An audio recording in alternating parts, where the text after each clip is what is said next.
Welcome to the Bible Hour, the hour of the Bible. It is day 66, coming live from the Park End Studios, Universal Park End Studios, Casa del Batstone. Good morning, North Star. Good evening, Park End admin. Job chapter 1. Yeesh, let's get going. Well, let's not wait for the other. We don't need to wait 10 minutes. We'll just start. Right. Don't do that thing where I exit the live stream. Gently shrink it to there. Gently bring the Bible up. And beautiful. Hi, Owen. Hi, admin. Hi, everybody. Good evening, Diane. Long time no speak.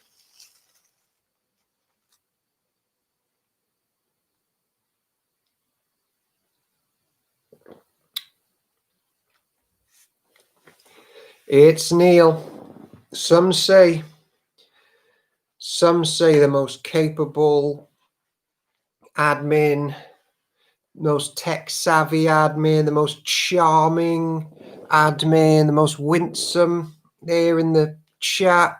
People have made the case that that's Neil. I've heard it being made. I've heard it.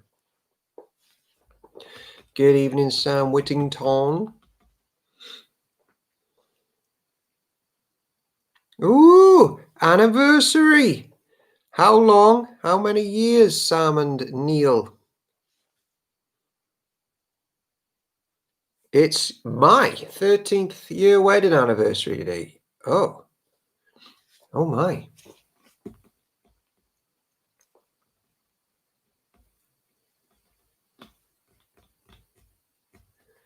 13 years, wowza. Too many, says Pong. No.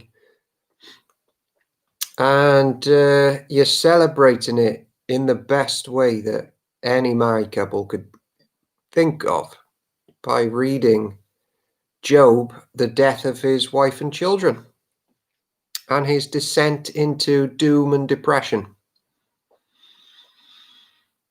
Happy anniversary, Owen. Evening all. Thank you. It does appear to be my 13th wedding anniversary today. What do you know? Park End Church admin, how is the sound and how is the lighting? 3 Zoom meetings and Bible hour. Yippee!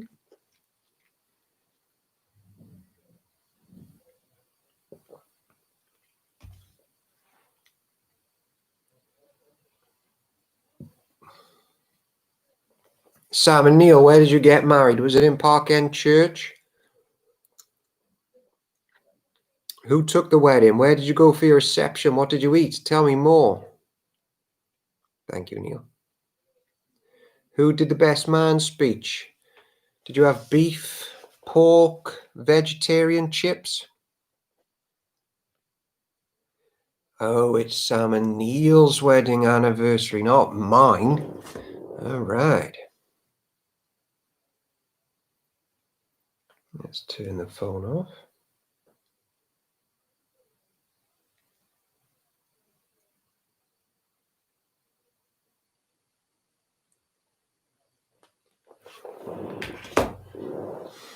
It was in Park End. Robert Bebb did it. It was a very hot day. Sam Whittington, the best man, smiley face.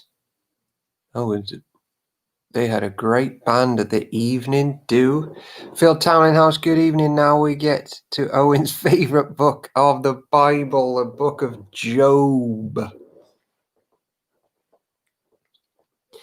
Yeah. Married at Park End. I got that, Neil. You're way behind now. You're 4 or 5 messages behind. Okay, it's been an emotional few hours, and I've had gin, and now it's about to get real heavy with Job. Rita. Rita.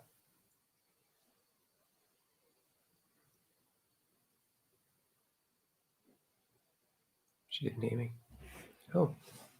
Sam and Neil's wedding anniversary today, 13 years. Wow.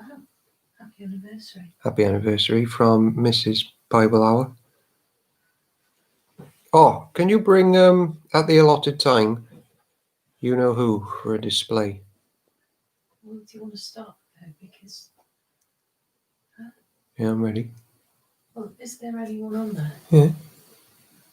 We're live. Mrs. Batstone gets confused about the internet and live streams and high quality TV productions every single evening, brought to you in your very front room. Rita, hello Rita, Evie.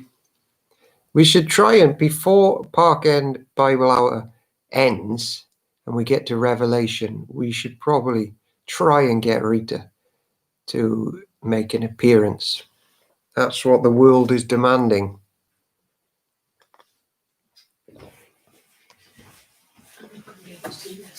The crowd are demanding to see you. Can you pop your head around and say hello? No, I don't think so. No, she won't do it. We'll get her to do it before Bible Hour is over.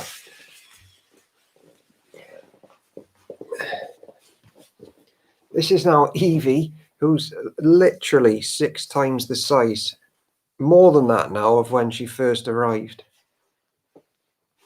Evie, but Bible Hour, and we're doing Job. Yes. So let's do the length check. She now crumbs. She now is. But there she is.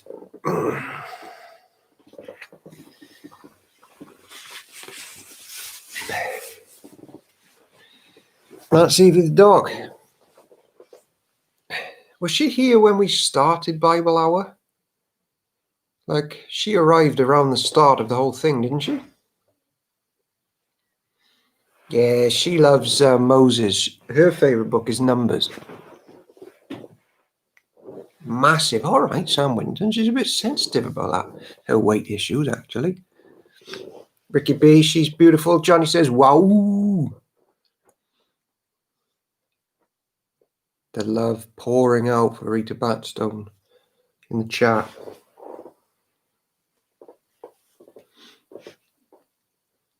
The hand, yeah.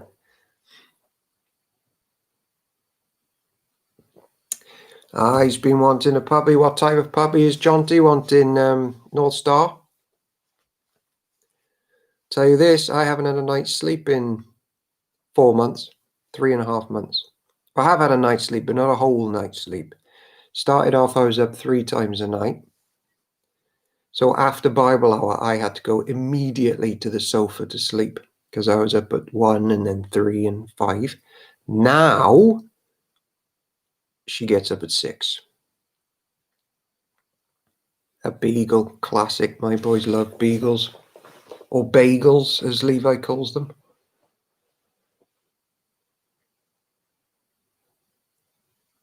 I think Evie bit my nose there. Blood brought to you in HD with high quality sound. All right, in 3 minutes,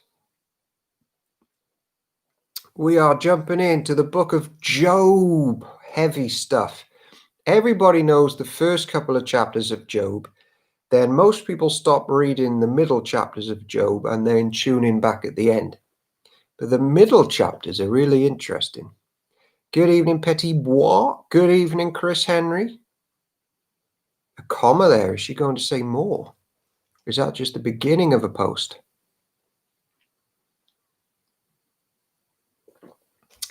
Park End Church had a prayer meeting earlier at 7 o'clock. It was really good. I think we'll do that again. Park End have got lots of plans for Zoom. Good evening, McDonald. Good evening, Sue Hawkins. We meet again so soon. And I saw you yesterday or the day before.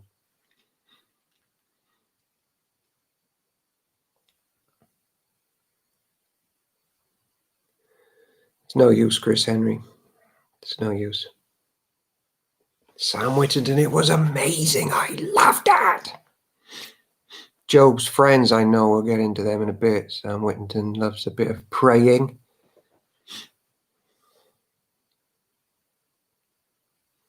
Have you ever seen Johnny Bit My Finger? You just reminded me of it when you said, I think she bit my nose. Is that the is that the baby that bites a finger on YouTube? Like that went viral. That's quite funny. In 1 minute, we are starting the book of Job. Oh, Charlie.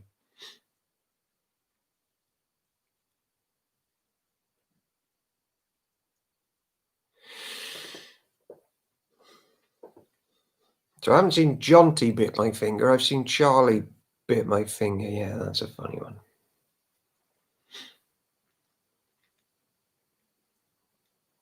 It's even viral in North Wales. No, wait, New Zealand. Different place. Okay, people, grab your Bibles. If you don't have one, just listen to me. If you have got one, we are reading in the Old Testament, the book of Job. And we are asking in all things. Ooh, Park End Admin, can you actually go and grab me a verse, please? Can you grab me Job chapter 19, 23 to 27? Job 19, 23 to 27, because that is the verse of which the whole book, the verses of which the whole book makes sense with. And then just cut and paste them in. That would be really helpful.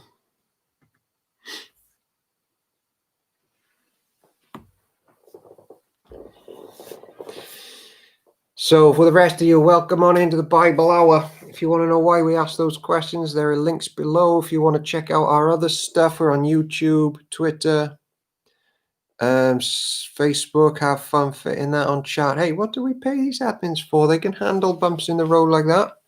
Oh, that my words could be recorded. Oh, that they could be inscribed on a monument, carved with an iron chisel and filled with lead, engraved forever in the rock. But as for me, I know that my Redeemer lives, and he will stand upon the earth at last. And after my body has decayed, yet in my body I will see God. I will see him for myself. I will see him with my own eyes. I am overwhelmed at the thought. So Job is a classic ancient church member whose faith is ultimately in the Redeemer Jesus, the rock who redeemed them, the angel of the Lord who redeemed them out of Egypt, and he swears that one day he's going to see him with his very eyes, and that keeps him going. So welcome to the Bible Hour. So the book of Job, before we jump in, we're learning about how Jesus is ultimately the friend of Job when Job's other friends aren't very helpful. And basically they think that he's suffering because of his own sin. We're going to be looking at themes like godly people suffer, like Esther did, and Ruth and Naomi, and all the literature we've just been reading. And Jesus, of course, suffered the most of all. Often godly people suffer. Job is a real person. James chapter 5 and Ezekiel 14 make that clear. It's also probably, arguably, the oldest book in the Bible, or one of the oldest books in the Bible, possibly started by Job and finished by Jesus, but not Jesus, Moses. But we're dealing in the sort of Abrahamic times here because certain rivers are named and the Chaldeans are of the Chaldees are mentioned.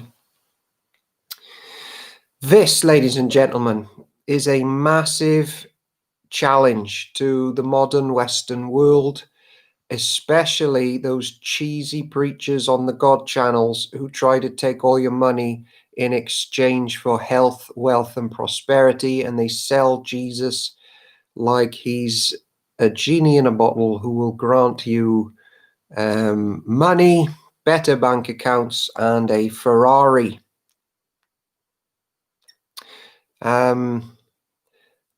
This is a punch in the face to people whose worldview is, as long as I have my health, I have everything. Because we're going to find that you can not have your health, but still have everything. You can not have anything except one thing and still have everything.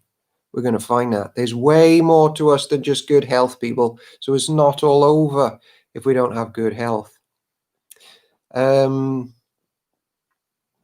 That prosperity gospel that Jesus makes us rich, as in, like, he'll give you whatever you want right here and now, and it's a sign that you're super godly if you've got more money or fame than other people. All of that gets turned upside down. So here we are. This is the word of the Lord. Thanks be to God. And we are at Job chapter 1.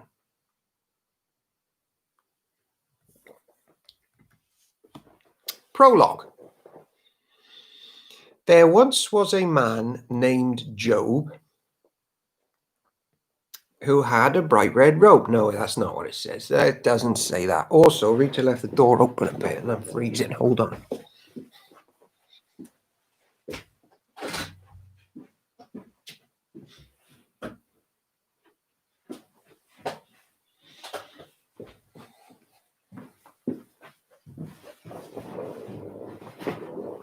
He will give you your own cross, though. Yes, he will. Well done, North Star. You are exactly right there. And lots of people at that point switch off from Jesus. They're like, well, we're not having him if he's going to lead us into the valley of the shadow of death. There once was a man named Job who lived in the land of Uz. He was blameless, a man of complete integrity. He feared God and stayed away from evil. He had 7 sons and 3 daughters. He owned 7,000 sheep, 3,000 camels, 500 teams of oxen, and 500 female donkeys. He also had many servants. He was, in fact, the richest person in that entire area. Sometimes God does make us rich. Job's sons would take turns preparing feasts in their homes, and they would also invite their 3 sisters to celebrate with them. When these celebrations ended, sometimes after several days, Job would purify his children. He would get up early in the morning and offer a burnt offering for each of them. For Job said to himself, perhaps my children have sinned and have cursed God in their hearts. This was Job's regular practice. So we got a sensitive God-fearer here, aware of sin, hates it, keeps away from it. He's got integrity. One day, the members of the heavenly court came to present themselves before the Lord, and the accuser, Satan, came with them. The accuser of the brethren, he's called elsewhere. You know, there's some times where you just get filled with dark thoughts about church family, and they're not even true, but all you focus on is the evils that people have done to you. That is what Satan loves to make people think. The accuser, the false accuser of the brotherhood. Where have you come from? The Lord asked Satan. Satan answered the Lord, I have been patrolling the earth, watching everything that's going on. Then the Lord asked Satan, have you noticed my servant Job? He is the finest man in all the earth. He is blameless, a man of complete integrity. He fears God and stays away from evil. Satan replied to the Lord, yes, But Job has good reason to fear God. You have always put a wall of protection around him and his home and his property. You have made him prosper in everything he does. Look how rich he is. But reach out and take away everything he has, and he will surely curse you to your face. Few things there. Satan wanders aimlessly now since he's rebelled against God, a bit like Cain did. He hates Jesus, he hates church, so he's cursed. And cursed people just live a pointless existence, just floating around doing nothing, trying to cause trouble, nothing righteous. And that's what Satan's been doing, is wandering around aimlessly. And isn't it interesting that the devil has to report to God and ask permission to do stuff and give an account of where he's been? Such is the power of the Lord. Still the same today.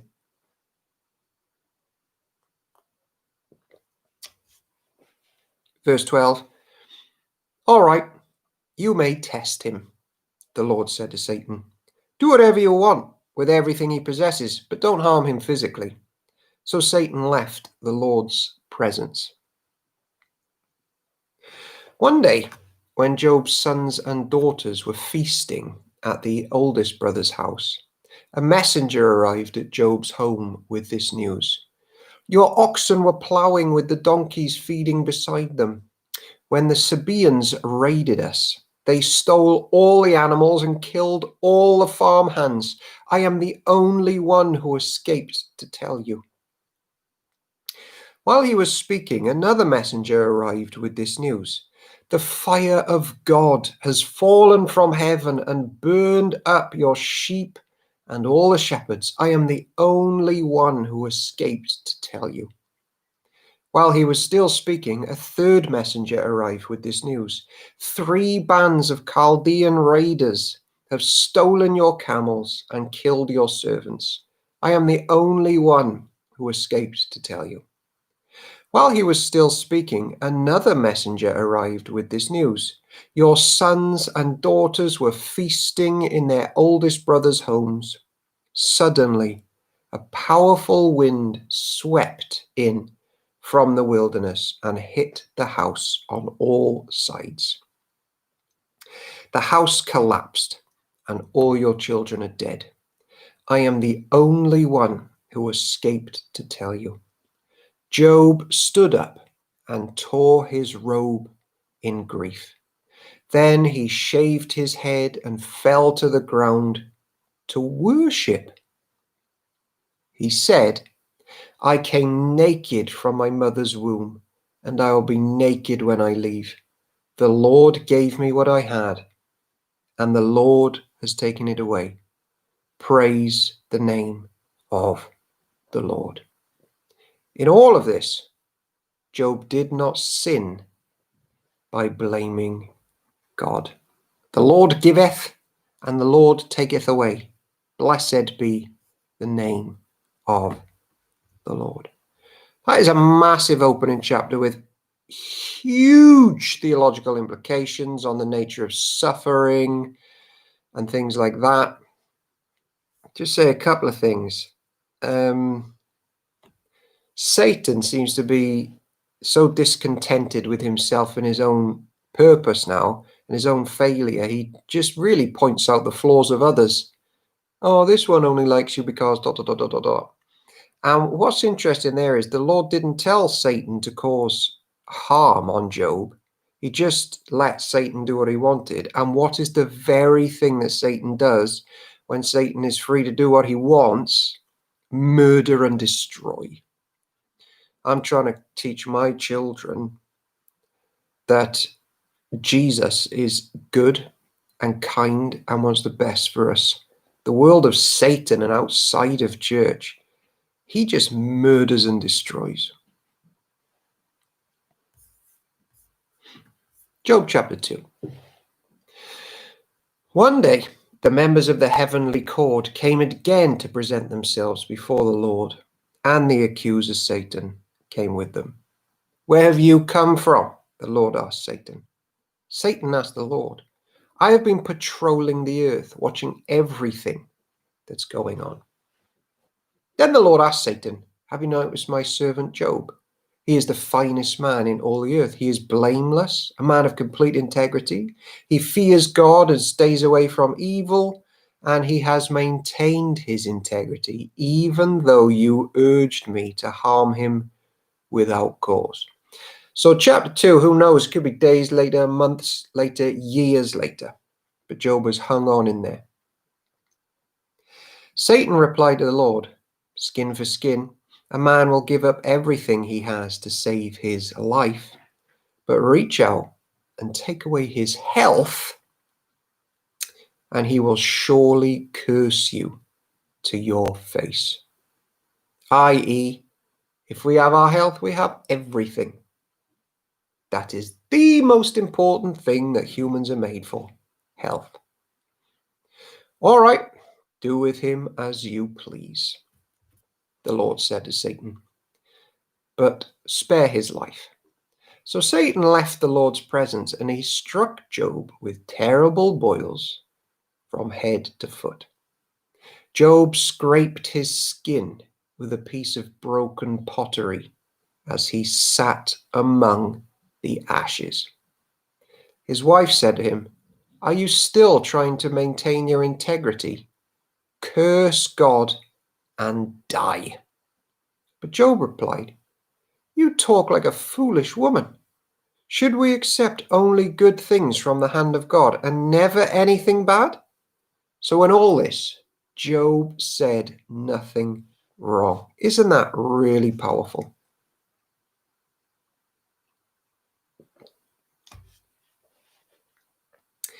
Here comes the three musketeers. When three of Job's friends heard of the tragedy he had suffered, they got together and traveled from their homes to comfort and console him.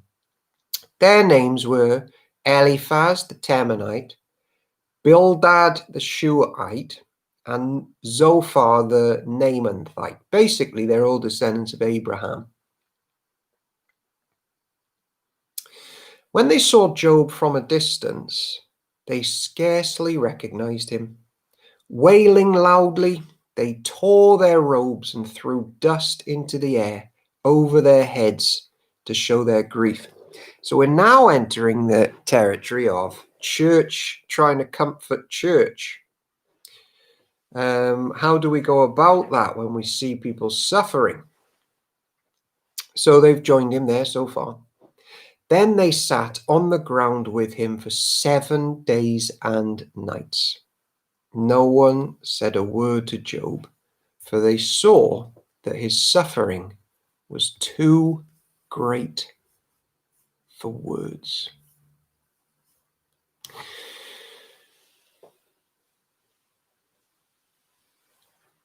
Job, chapter 3.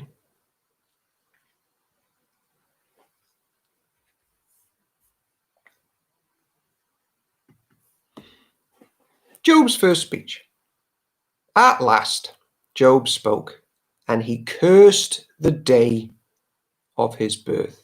So Job now is starting to forget all the blessings and privileges he's had in his life.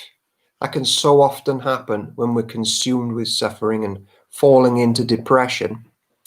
It's quite a powerful thing to do this. Count your many blessings, count them one by one, and you will see what the Lord has done, or whatever that rhyme is that I completely botched.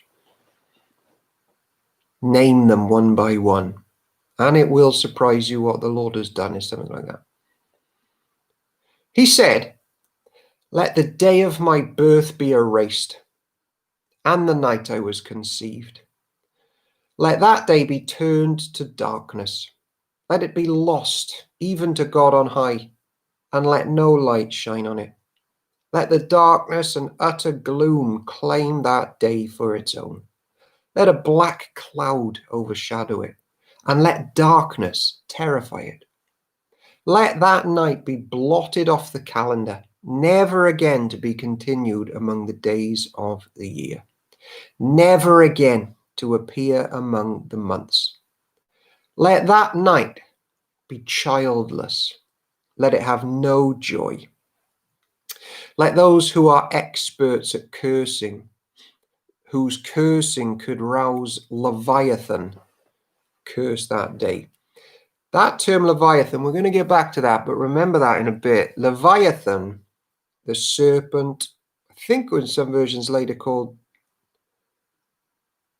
something to do with Egypt. Rahab possibly is used as a name. Anyway, the main one is Leviathan. You're dealing with satanic stuff here. Let its morning stars remain dark. Let it hope for light, but in vain. May it never see the morning light. Curse that day for failing to shut my mother's womb, for letting me be born to see all this trouble. Why wasn't I born dead? Why didn't I die as I came from the womb? Why was I laid on my mother's lap? And why did she nurse me at her breasts? Had I died at birth, I would now be at peace. I would be asleep and at rest. I would rest with the world's kings and prime ministers whose great buildings now lie in ruins. I would rest with princes rich in gold whose palaces were filled with silver. Why wasn't I buried like a stillborn child, like a baby who never lives to see the light? For in death the wicked cause no trouble, and the weary are at rest. He literally thinks that death is a better option than his current state. And I venture to say every church member has moments like that, days like that, sometimes months like that, sometimes years like that, because actually we know heaven is a relief in so many ways. Even captives are at ease in death, with no guards to curse them. Rich and poor are both there, and the slave is free from his master. Oh, why give light to those in misery, and life to those who are bitter? They long for death, and it won't come. They search for death more eagerly than for hidden treasure. They're filled with joy when they finally die, and rejoice when they find the grave. Why is life given to those with no future, those God has surrounded with difficulties? I cannot eat for sighing. Excuse me, that was a side turn burp. My groans pour out like water. What I always feared has happened to me. What I dreaded has come true. I have no peace, no quietness. I have no rest. Only trouble comes.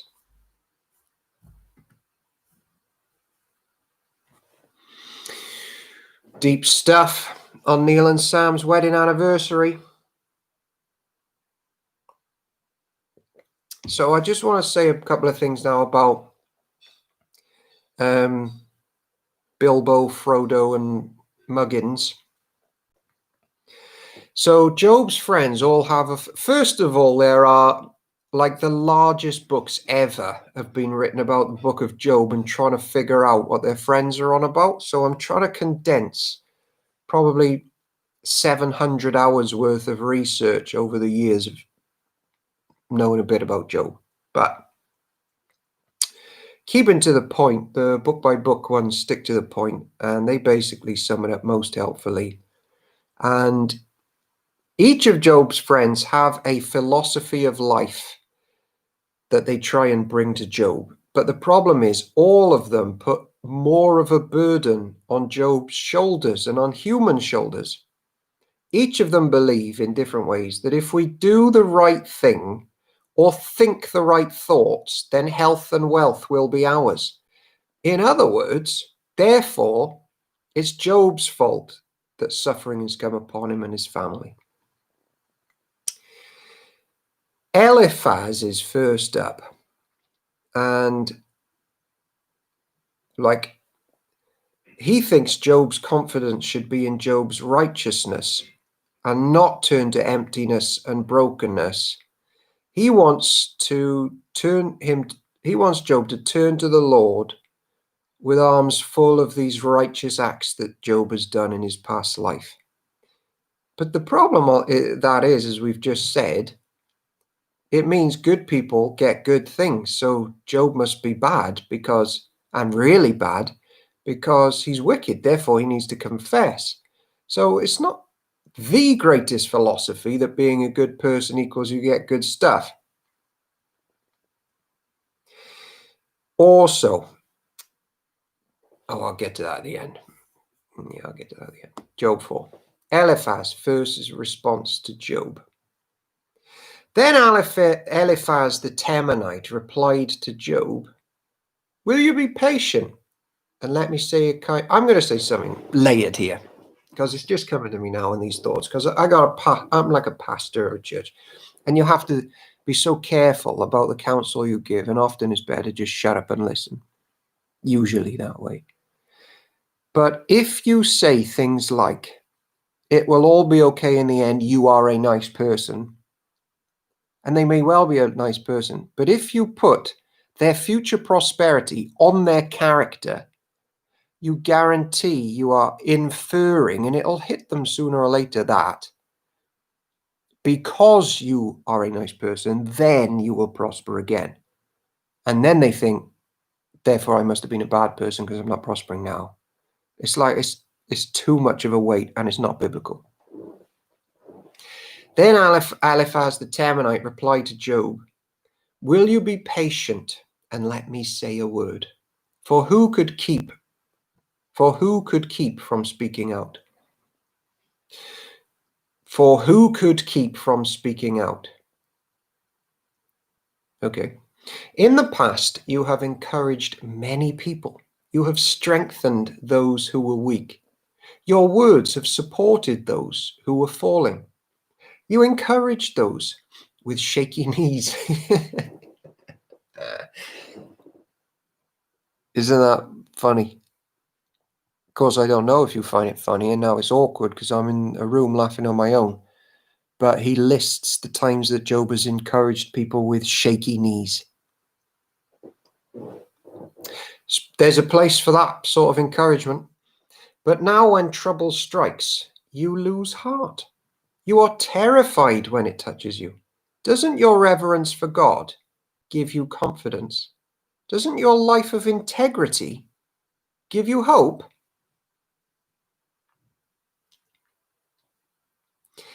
The other thing with Job's friend's advice is there are occasional blips of seemingly really truthful stuff, as we're going to unpack. But boy, do they botch it on the whole. Doesn't your life of integrity give you hope? It's like, when has church ever been about our integrity? Can you imagine it was? Thankfully, it's about someone else that Neil posted at the start of this chat. Stop and think. Do the innocent die? When have the upright been destroyed? My experience shows that those in plant trouble, that's not right, not in plant trouble, those who plant trouble and cultivate evil will harvest the same. Therefore, Job, you are evil. We'll get to that in a bit. A breath from God destroys them. They vanish in a blast of his anger.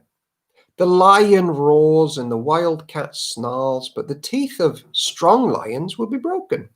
The fierce lion will starve for lack of prey, and the cubs of the lioness will be scattered. This truth was given to me in secret, as though whispered in my ear. Remember that.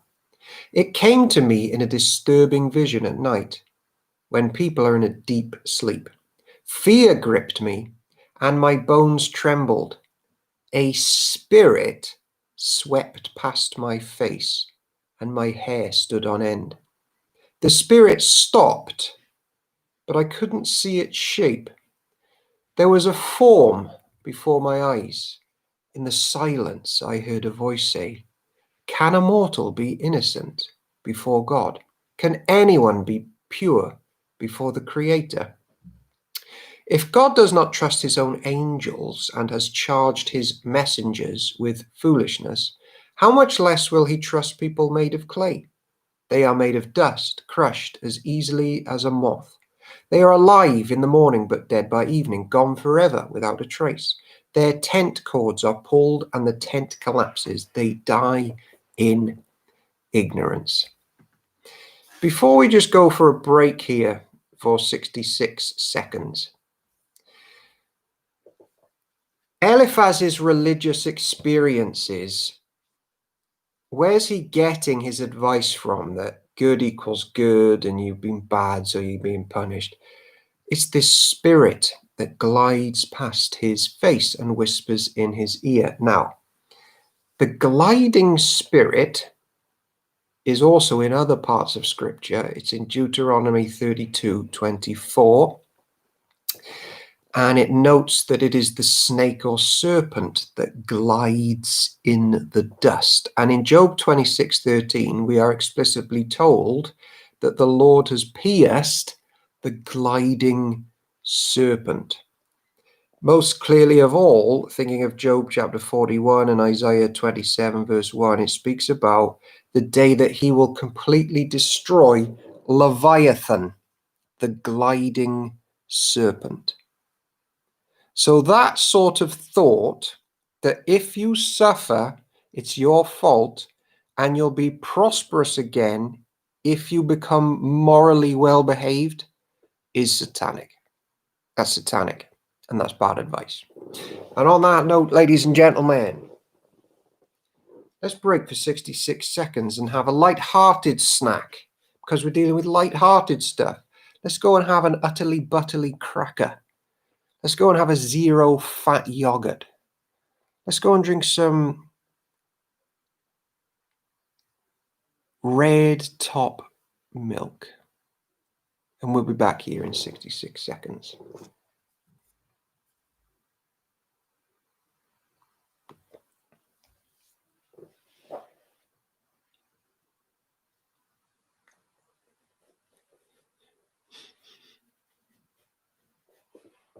Job, possibly the best book in the Bible, but not a light book. I mean, there are no light books in that sense in the Bible, but ish is a big one, this. Bible Hour is not messing about.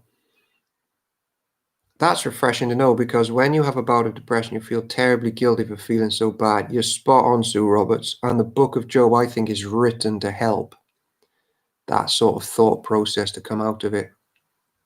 If you have any questions that can't be answered tonight, please post them on our Facebook page under the Day 66 Bible Hours post. Good one. Yeah, I think probably the book of Job is going to churn up tons of questions about the nature of suffering and the sovereignty of God, who seems to allow this, etc.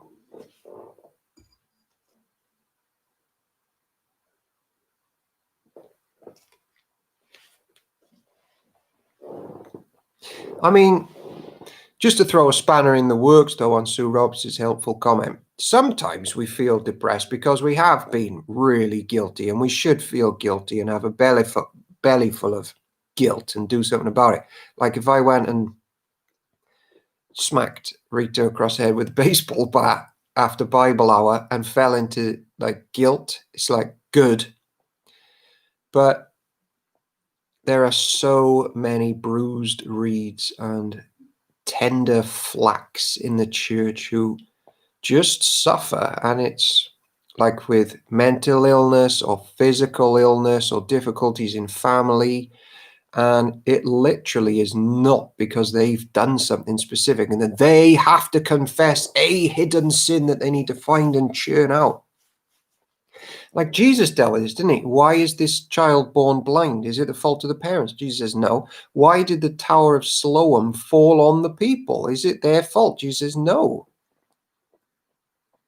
I didn't realize that the devil still was allowed to be in the presence of the Lord even after he was told to leave heaven. It is crazy. If heavenly court means heaven, I mean, it could mean some other courtroom established for meetings like this.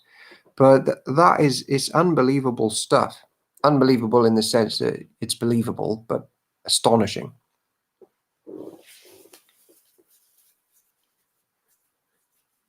Yeah, I know, Sue Roberts, you are. Yeah, Sea of Mud, the black barking dog, as described by some, which leads some people to write poems which say lines like, I am trapped in a fleshly tomb buried above ground.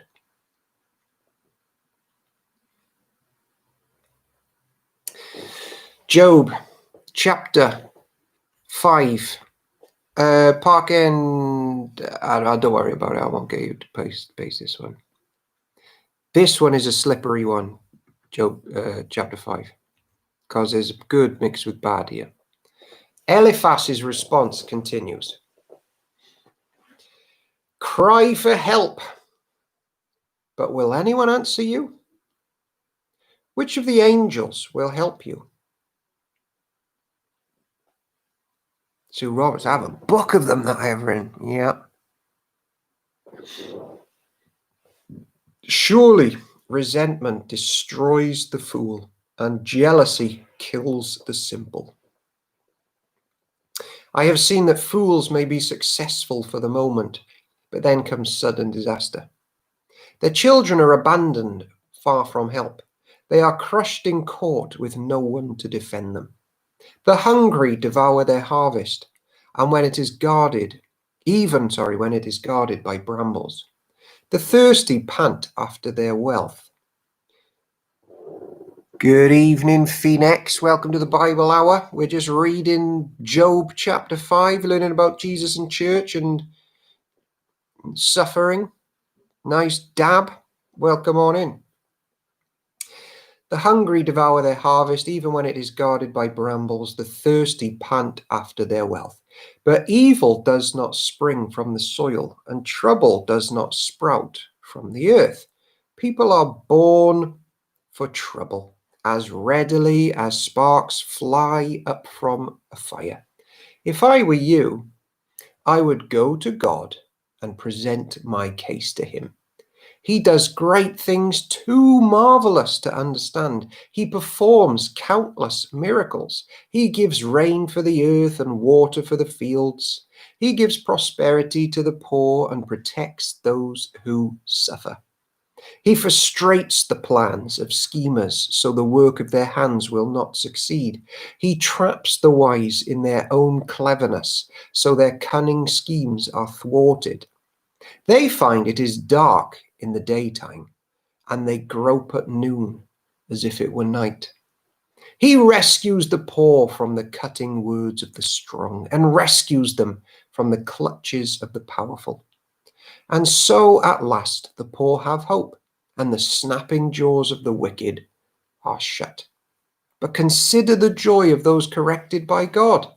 Do not despise the discipline of the Almighty when you sin. Here is where it gets complicated, because sometimes when people in church are giving good advice, really bad advice, they do have a bit of truth along the way, which only adds to the victim's ultimate then subsequent depression from the bad advice.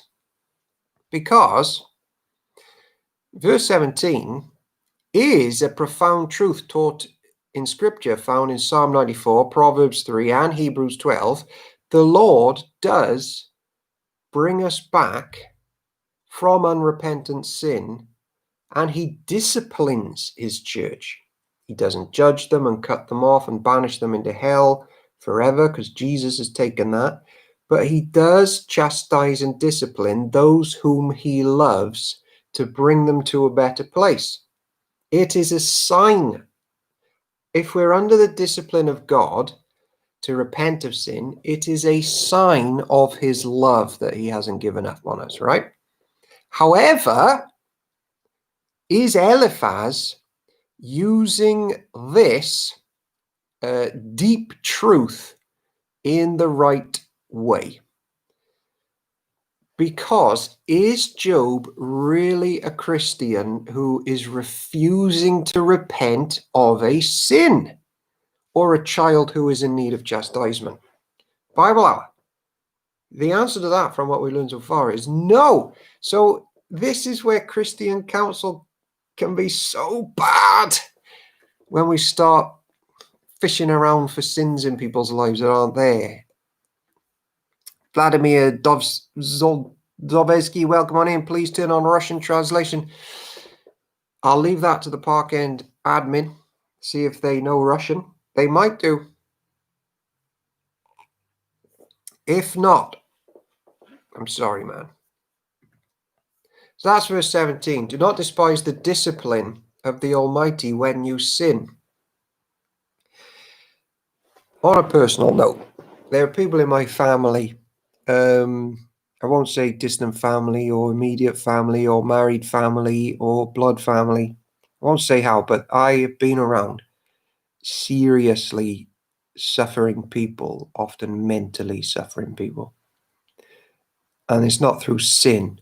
And if I had gone up to them and said, don't despise the discipline of the Almighty when you sin, it might have ended them forever.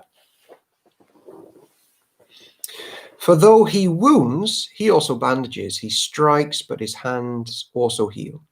From 6 disasters he will rescue you. Even in the 7th, he will keep you from evil. He will save you from death in time of famine, from the power of the sword in time of war. You will be safe from slander and have no fear when destruction comes. You will laugh at destruction and famine. Wild animals will not terrify you. You will be at peace with the stones of the field, and its wild animals will be at peace with you. You will know that your home is safe. When you survey your possessions, nothing will be missing. You will have many children. Your descendants will be as plentiful as grass. You will go to the grave at a ripe old age, like a sheaf of grain harvested at the proper time. We have studied life and found all this to be true. Listen to my counsel and apply it to yourself. So in other words, repent of your sin, and then you'll prosper again. But Job's like, well, he's going to say, no offense me, but I'm pretty sure I haven't done anything wrong. I'm not bragging. I've searched myself. I can't see that.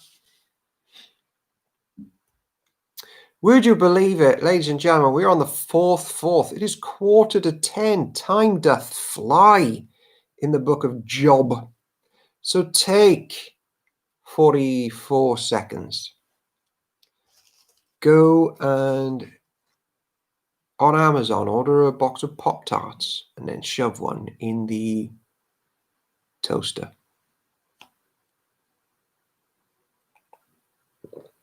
Joe was like, no offense, me lol. Love the Cardiff translation. I would just like to say, Sam, that is in the original. That's what it says. Welcome on in, Sam Keem. Long time no see, my good friend.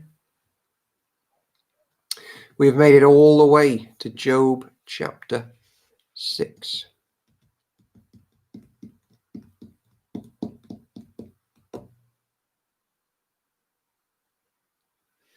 Job chapter 6 is a big one. I mean, I don't think there's any small ones in Job.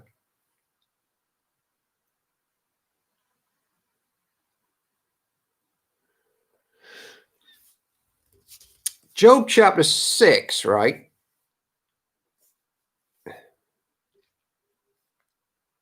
Though there might be all kinds of human, natural, or even demonic causes of our suffering, nature, nurture, circumstance, oppression, demon, natural, human, Job always seems to look to the living God as the ultimate cause and explanation, which is fascinating theology. And the fact is, the Lord God is in heaven and does do whatever he pleases. Even Satan has to ask permission to do stuff. So therefore, but that's actually a comfort, because to imagine that anything in the world is out of his control is to enter the unbelieving worldview, isn't it? Which causes deep fear and chaos. So with Job, even when terrible suffering and evil comes to us, still we must remember that it is not beyond the control and government of the Father in heaven. And the most exclusive example of that is the cross of Jesus, where he was put to death by sinful men, but it was all in the sovereignty of the Father to redeem the world, to redeem church to himself. For some of us, like Job here, it's possible to get to the place to say, I'd rather die than to sin. Literally discussed this in my own H.G. tonight, author, mystery, yet never accounted responsible for sin. Oh yeah, you mean Job? Yeah. Isn't it? That's why it's such a bad thing for his friends to keep telling him that it's all his fault, subtly. Anyway, Jesus says the same thing. It's better to lose a limb or a body part rather than to fall into sin. So Job, again, now he's going to think that death is better for him than falling into speaking or acting against God. He just wants friends that'll listen, man. Just shut up and listen. Job chapter 6. Then Job spoke again. If my misery could be weighed and my troubles be put on the scales, they would outweigh all the sands of the sea. That is why I spoke impulsively. For the Almighty has struck me down with his arrows. Their poison infects my spirit. God's terrors are lined up against me.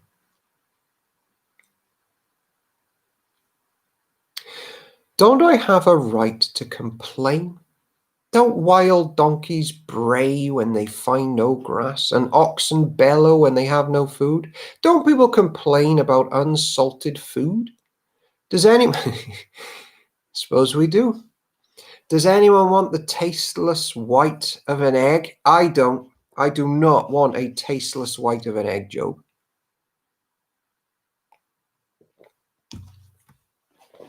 MacDonald. An important principle is to hold on to nothing is beyond the Lord's capacity. True that. True that. My appetite disappears when I look at it. I gag at the thought of eating a tasteless egg. Oh, that I might have my request, that God would grant my desire. I wish he would crush me. I wish he would reach out his hand and kill me. At least I can take comfort in this. Despite the pain, I have not denied the words of the Holy One. He'd rather die than do that. So he knows God has allowed his suffering, and yet he still refuses to curse the Lord. What a vision of the Lord. What a trust from this ancient church member that we can all learn from. But I don't have the strength to endure. I have nothing to live for. Do I have the strength of a stone? Is my body made of bronze? No, I am utterly helpless, without any chance of success. One should be kind to a fainting friend, but you accuse me without any fear of the Almighty. My brothers, you have proved as unreliable as a seasonal brook that overflows its banks in the spring, when it is swollen with ice and melting snow. But when the hot weather arrives, the water disappears. The brook vanishes in the heat. The caravans turn aside to be refreshed, but there is nothing to drink, so they die. The caravans from Tema search for this water. The travelers from Sheba hope to find it. They count on it, but are disappointed. When they arrive, their hopes are dashed. You too have given me no help. You have seen my calamity and you are afraid. But why? Have I ever asked you for a gift? Have I begged for anything of yours for myself? Have I asked you to rescue me from my enemies or to save me from ruthless people? Teach me, and I will keep quiet. Show me what I have done wrong. Honest words can be painful, but what do your criticisms amount to? Do you think your words are convincing when you disregard my cry of desperation? You would even send an orphan into slavery or sell a friend. Look at me. Would I lie to your face? Stop assuming my guilt, for I have done no wrong. Do you think I'm lying? Don't I know the difference between right and wrong? He just wanted friends that would listen. He didn't want people that had all the answers and all the doctrines that he needs to digest and process and live according to in the midst of his trials. They just should have put the kettle on, sat by him, and listened, and not assumed stuff about him.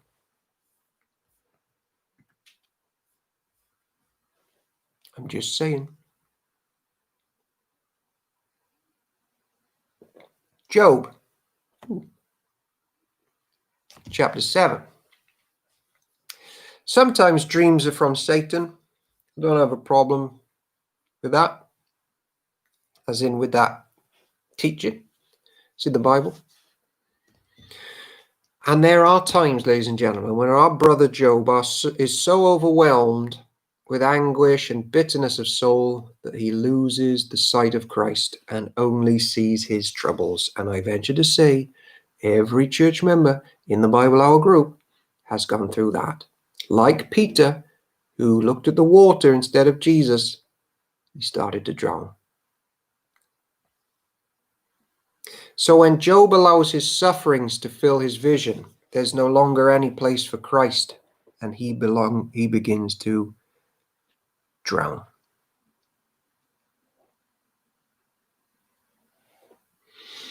There's a bit of Psalm 8 chucked in here as well, I think. Is not all human life a struggle? Our lives are like that of a hired hand, like a worker who longs for the shade, like a servant waiting to be paid. I too have been assigned months of futility, long and weary nights of misery. Lying in bed, I think, excuse me, trap wind, I'm on the Rennies after this. That was me, that wasn't part of Job chapter 7. Lying in bed, I think, when will it be morning? But the night drags on, and I toss till dawn. My body is covered with maggots and scabs. My skin breaks open, oozing with pus. Job cries out to God. My days fly faster than a weaver's shuttle. They end without hope. O God, remember that my life is but a breath, and I will never again feel happiness. You see me now, but not for long. You will look for me, but I will be gone. Just as a cloud dissipates and vanishes, those who die will not come back. They are gone forever from their home, never to be seen again. I cannot keep from speaking. I must express my anguish. My bitter soul must complain. Am I a sea monster or a dragon that you must place me under guard? I think my bed will comfort me, and my sleep will ease my misery. But then you shatter me with dreams and terrify me with visions. I would rather be strangled, rather die than suffer like this. I hate my life and don't want to go on living. Oh, leave me alone for a few remaining days. I think there we could see in the text that, the dragon and Leviathan or sea creature, we've seen that the serpent, the gliding spirit that we dealt with about 45 minutes ago, is up again. In the same sentence as the terrifying dreams, I don't think it's much of a step to infer that Satan really has been allowed to bother him in his sleep as well. Oh, leave me alone for my few remaining days. What are people that you should make so much of us, that you should think of us so often? For you examine us every morning and test us every moment? Why won't you leave me alone, at least long enough for me to swallow? If I have sinned, what have I done to you, O watcher of all humanity? Why make me your target? Am I a burden to you?